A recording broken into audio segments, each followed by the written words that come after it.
Dear students, today we are going to talk about the B2B and B2C marketing strategies.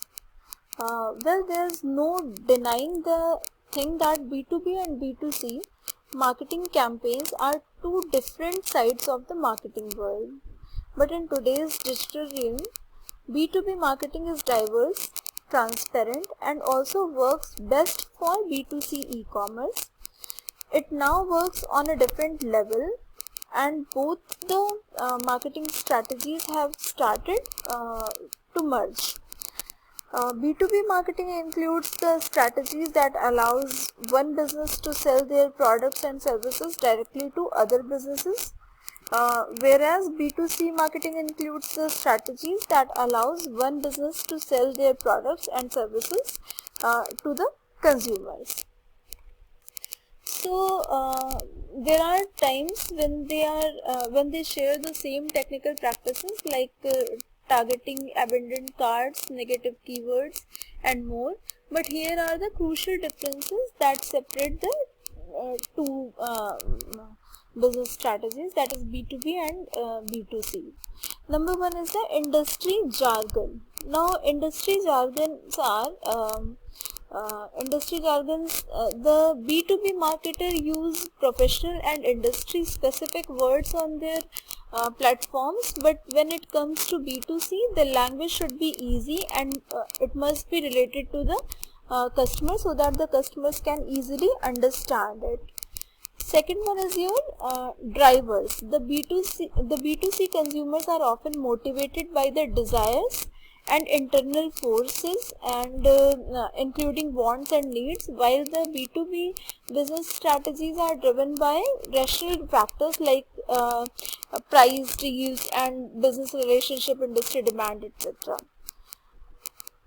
Talking about length of content in marketing strategies for B2B and B2C, the lengthy content work for B2B marketing, but the B2C customers look for short content or something that can entice them so they can easily understand the features by just seeing the things in a very concise way. Then comes your business cycle. B2C has an immediate buying cycle. On the flip side, if we see, B2B has quite a long cycle, as it is meant to complete long-term business goals. Moreover, in B2B, the marketers also have to deal with accounting and a series of superiors to get their purchase approved. So that is the reason if we see the buying cycle in B2C case it is shorter, whereas in B2B cases it is longer.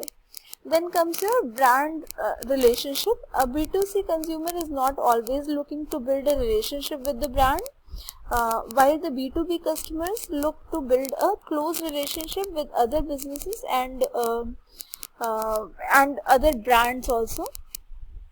So with these differences, we can say that both the marketing concepts work in two spectrums. However, in today's online realm, the e-commerce landscape is based on many channels, and the B2C marketers have started to leverage B2B marketing strategies. So it works out as a crossover that leads to an increase in the scope of marketing opportunities, leads, clients, and revenues. Talking about the retail sector, the Indian retail industry has emerged as one of the most dynamic and fast-paced industries due to the entry of several new players. Total consumption, if we see, the total consumption expenditure is expected to reach nearly $3,600 billion by 2020. From $1824 billion in 2017, but because of this pandemic which has hit the whole world, this particular growth or the consumption expenditure may be affected. But definitely it in long run it will again reach to the estimations which has been predicted earlier. It accounts for over 10% of the country's gross domestic product and around 8% of the employment. India is the world's 5th largest global destination in the retail space. So because of this, even e-commerce is expanding steadily in the country. Customers have the ever increasing choice of products at lowest rate. Lots of options are available, and they are competing with each other on price basis also. E-commerce is probably creating the biggest revolution in the retail industry, and this trend would continue in the years to come.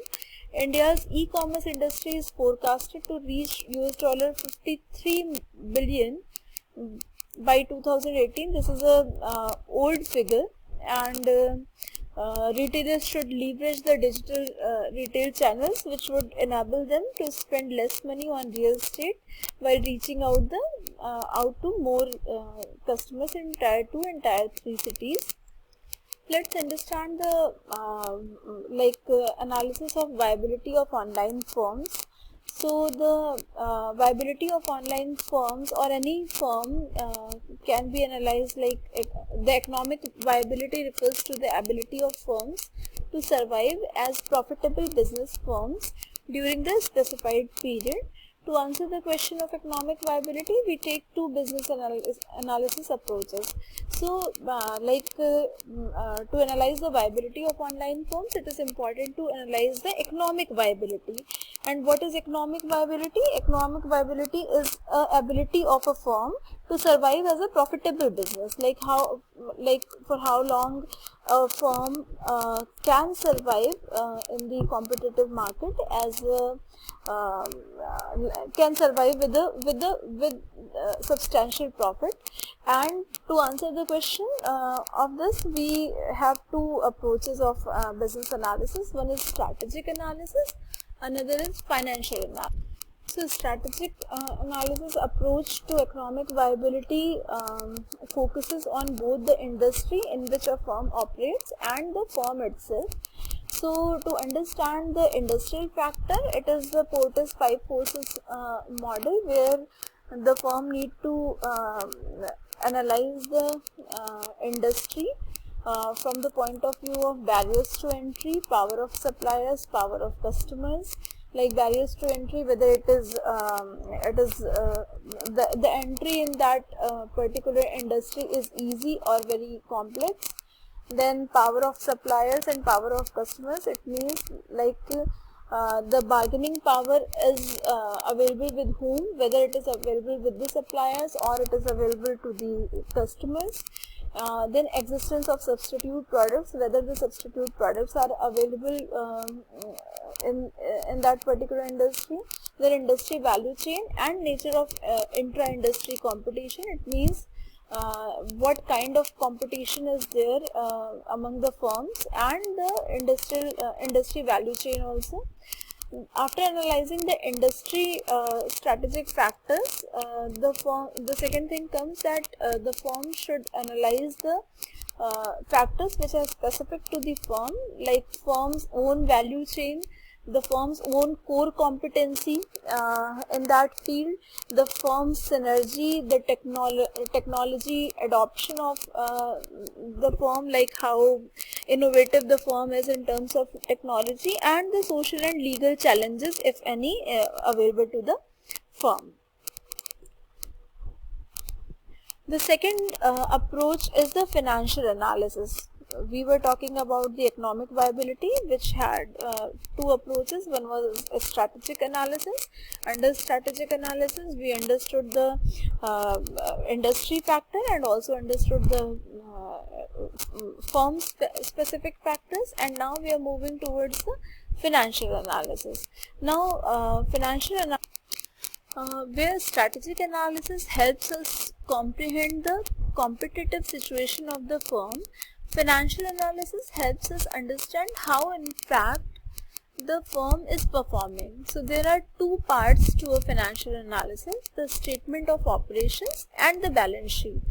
So the statement of operations tells us how much money or loss the firm is achieving based on current sales and cost, and the balance sheet tells us how many assets the firm has to support its current and future operations.